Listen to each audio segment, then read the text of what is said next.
Newsweek published an exclusive story about plans to create a Chinese-run special economic zone on the island of Antigua that will have a port, a dedicated airline, its own customs and immigration procedures, and be able to issue passports. An international crypto services zone will offer opportunities to participate in cryptocurrency operations from mining to dealing. The Americas Quarterly reported that China has expressed interest in building a port complex near the Strait of Magellan at the southern tip of South America, which is considered the most important natural passage between the Atlantic and Pacific Oceans. From there, according to the Americas Quarterly, Beijing could grow its presence in the region and also project influence in Antarctica. And in late April, China held the first China, Latin America, and Caribbean States Space Cooperation Forum, which opened with a congratulatory letter from Xi Jinping applauding the high-level space cooperation partnership, in which he emphasized the benefits of marrying China's mature space technology with the unique geographic advantages of the countries in the Latin American Caribbean region. To discuss Chinese interests in and strategy toward the Latin American Caribbean region known as the LAC, I'm delighted to have as my guest today Leland Lazarus. Leland is the Associate Director of National Security at Florida International University's Jack D. Gordon Institute of Public Policy and a leading expert on China-Latin America relations. He formerly served as the Special Assistant and Speechwriter to the Commander of U.S. Southern Command and was a State Department Foreign Service Officer with postings in Barbados and China. Welcome to the China Global Podcast, Leland. Well, Bonnie, thank you so much. And also I want to thank you for affording me the opportunity to join you in Taiwan a couple months ago for the Taiwan-U.S. Public Policy Program. It was amazing. Fantastic. We were thrilled to have you with us. So let's start by laying some of the basic groundwork. What are China's interests in Latin America and Caribbean countries? And where does the region fit in China's overall foreign policy? Well, I would say that the relationship between China and Latin America and the Caribbean is mostly economic, but not only economic, right? So if you look over the past 2 decades, China-LAC trade was about $18 billion back in 2001, 2002. And last year, it ballooned to $450 billion. And that trade is so multifaceted. It goes from soy to Brazil or from Brazil and beef from Argentina. 60% of the world's lithium reserves are in Latin America and the Caribbean, specifically in the lithium triangle, so Argentina, Bolivia, and Chile. And 22 countries in the region are signatories of the Belt and Road Initiative. And so you've got, over the past 10 years specifically, you have very big scale hydroelectric dams, roads, bridges, all throughout the region. And that's all a net positive, of course, right? But depending on who you talk to, it is not only economic, right? Security folks would talk about DIME, right? Diplomacy, information, military, and economic.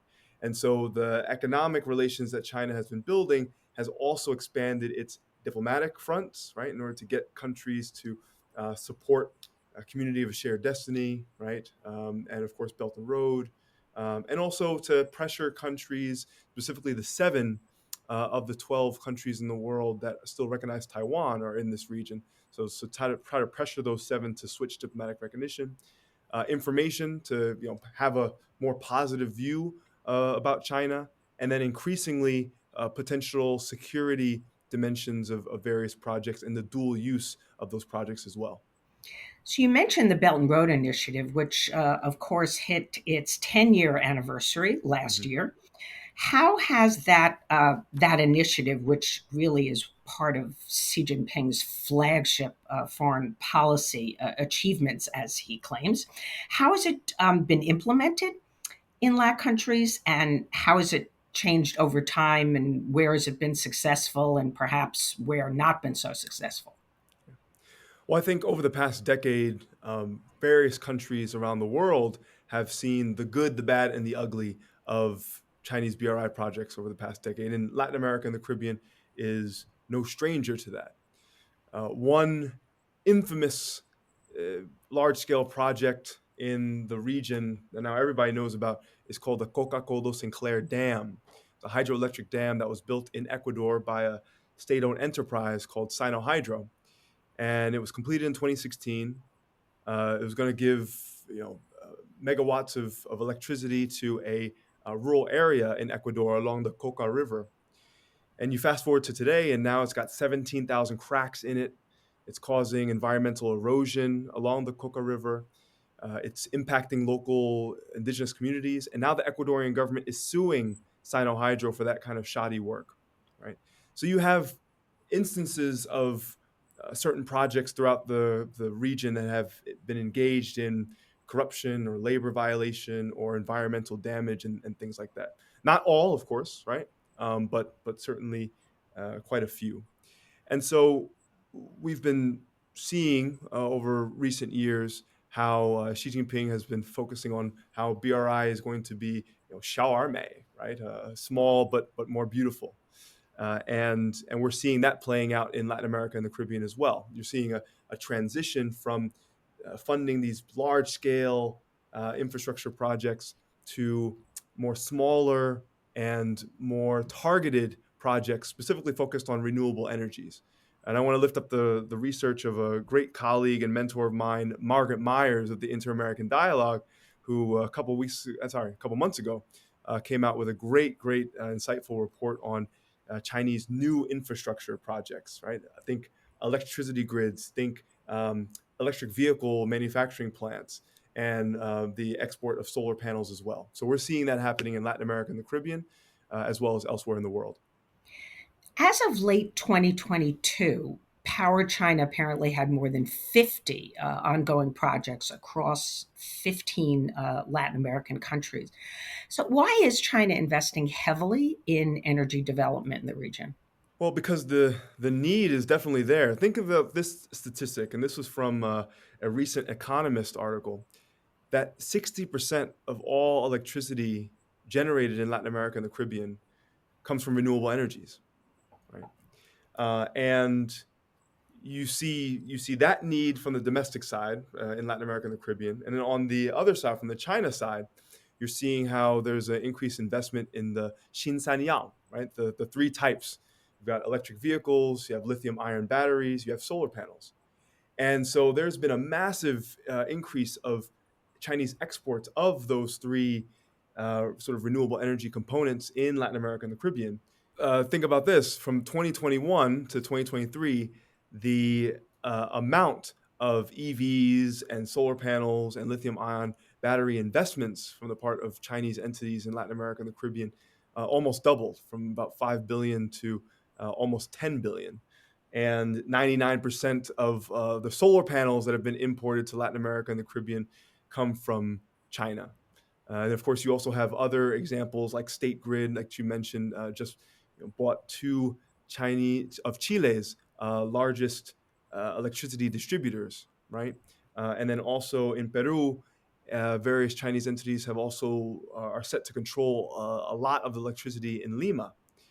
And so you're seeing that increase over the years. Actually, there was a group of some FIU students this semester who really focused on mapping out all of Chinese energy projects throughout the region. And they found that really there's big three companies involved in this: State Power Investment Corporation, China Three Gorges, and Sinohydro. So we'll only see an increase in this going forward in the next few years. What about Huawei's penetration of the region? Does pretty much every country in Latin America and the Caribbean have a large Huawei presence?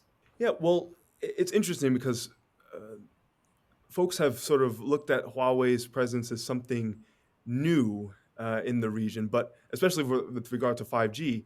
But in reality, many countries have had Huawei to help set up 3G and 4G, right? So the infrastructure is already there in place. And so it's only a next logical step for Huawei to also provide 5G. And I also want to mention that Huawei's ground game is very unique and in many ways very effective.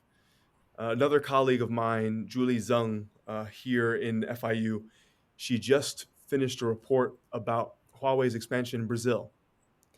And she, in traveling to Brazil and talking to local officials, current and former officials, and people in the business sector, she found out that under the previous president of Jair Bolsonaro, when he was much more amenable to basically banning Huawei in the country, that received a lot of pushback from local business people, especially in the telecommunications space, who basically said, hey, Huawei is providing great services for a third of the price of some of its competitors, Nokia and Ericsson.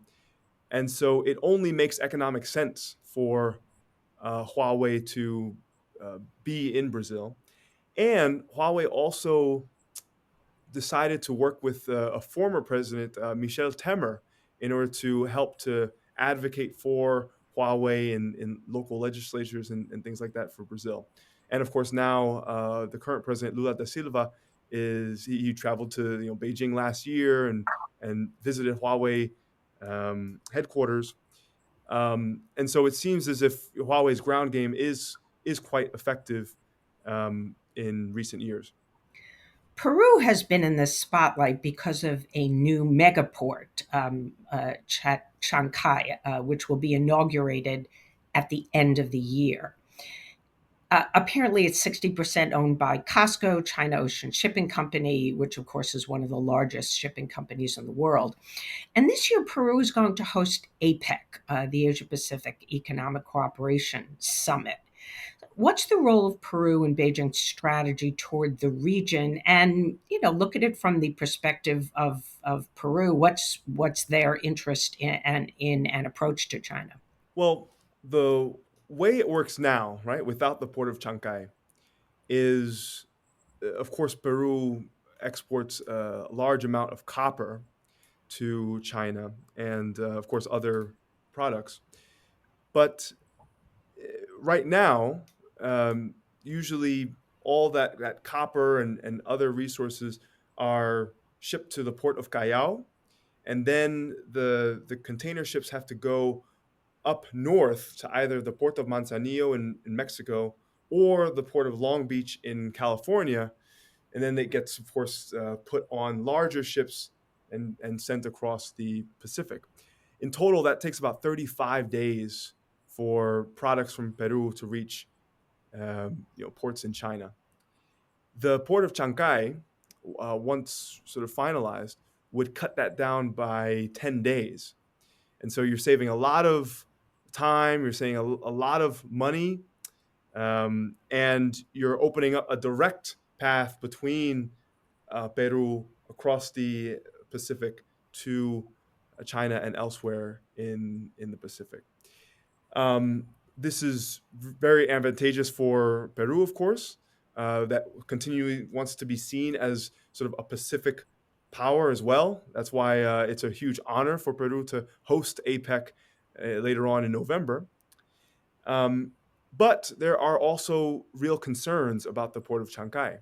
And in fact, recently, the Peru's National Port Authority has actually stopped the project to revise or to at least try to revise the contract that was made between COSCO and Peru, because in that contract, it said that COSCO would have exclusive use of the port once it is created.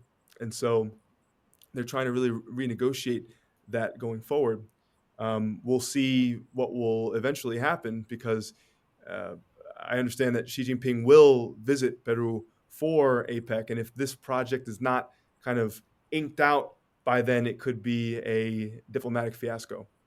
I also wanted to ask you about China's cooperation in space with the region, which of course is not new. It's obviously expanding. But China already has ground stations in Bolivia, Brazil, Chile, and Venezuela. And of course, their proximity to the United States has led to fears that they could be used to spy on U.S. assets. And as we discussed, the telecommunications equipment built by Huawei that's been installed in many LAC countries, some see these installations as leaving those countries vulnerable to cyber threats from China. So, how do you assess the risks versus the benefits? And do the countries in the region assess the risks versus the benefits? The same conversations that the US and the EU are having now about dual use, right? To what extent are certain projects, especially key infrastructure projects, um, to what extent can they be used for commercial purposes and military or security purposes?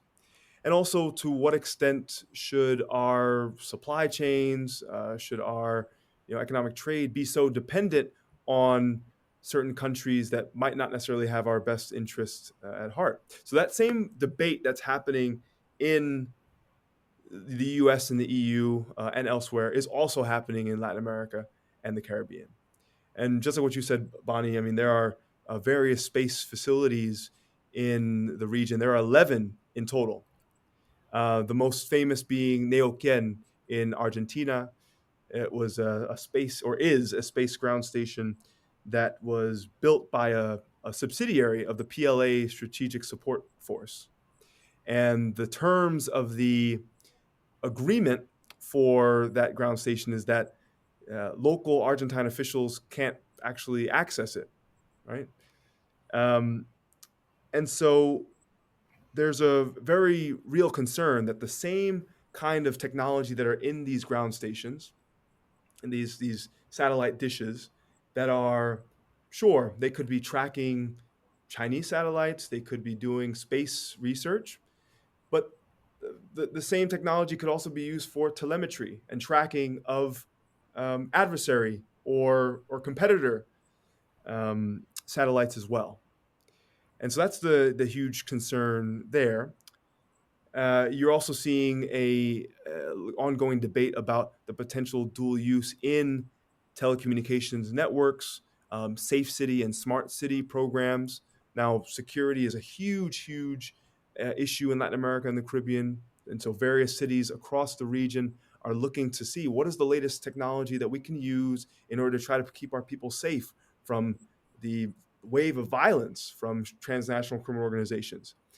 And some cities have turned to Huawei, ZTE, Dahua, Hikvision, right, to set up cameras, facial recognition, command centers where they can really help to improve security in the cities.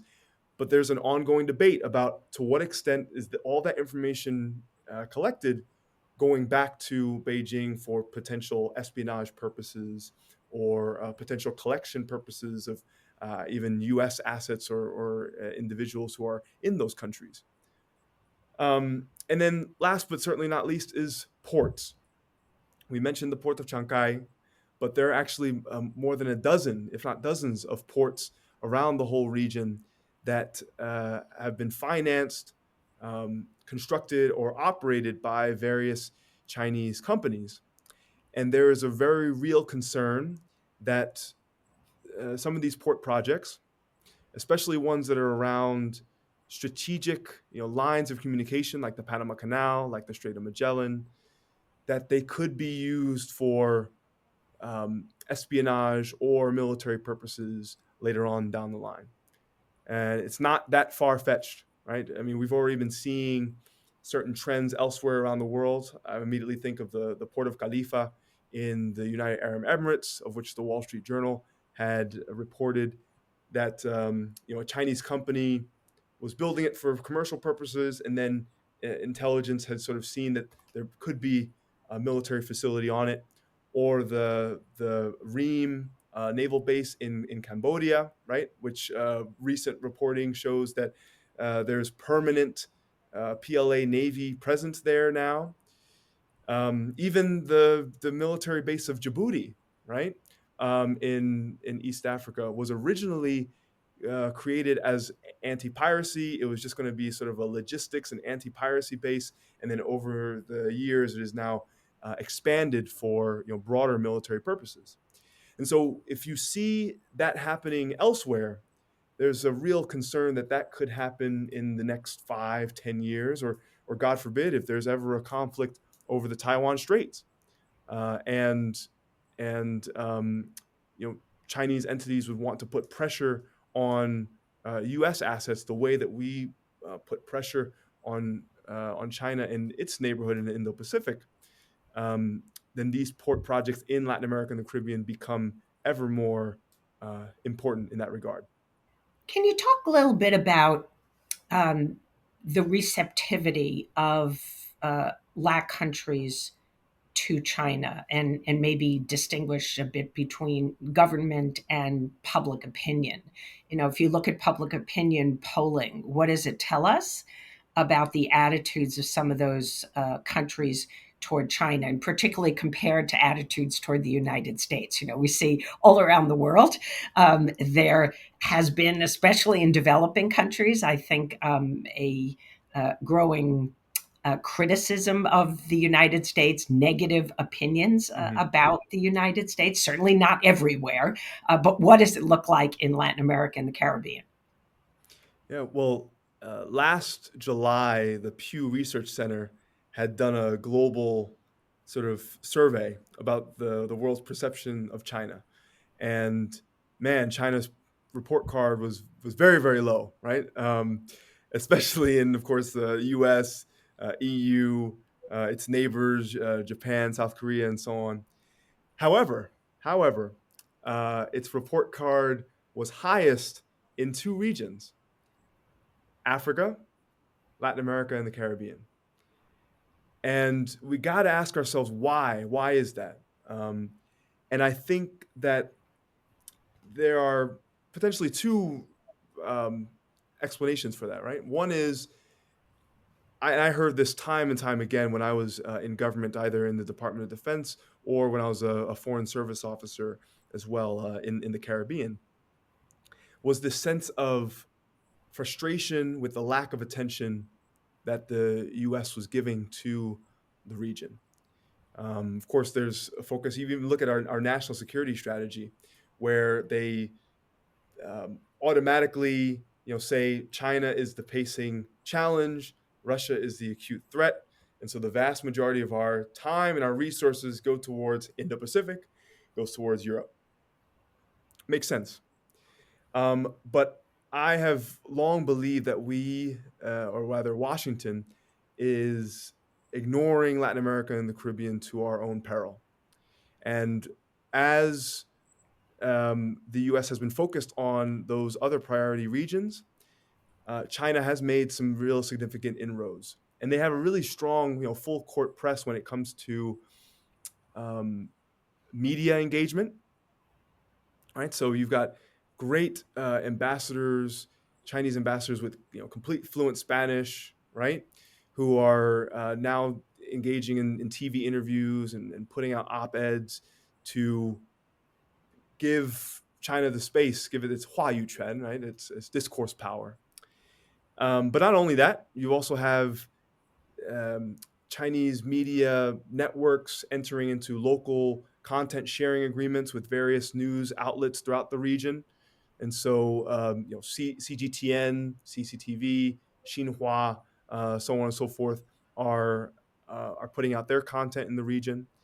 And various journalists are also getting the opportunity to have full expensive paid trips to Beijing, to Shanghai, to Guangzhou, right, to really see only the beautiful side of China, the incredibly advanced cities, the great advanced technology of its companies, and are purposely not shown the negative parts, right? The human rights abuses, the lack of freedom of speech, and the increasing authoritarian tendencies of President Xi. So I think all of that together has really made an impact in terms of the image that China has in the region. But I do think that is changing recently as there's been more and more resources towards investigative journalists in the region who have been able to really highlight some of the negative impacts of various Chinese projects in the region. Well, you have teed up my last question well, so let me pose it to you.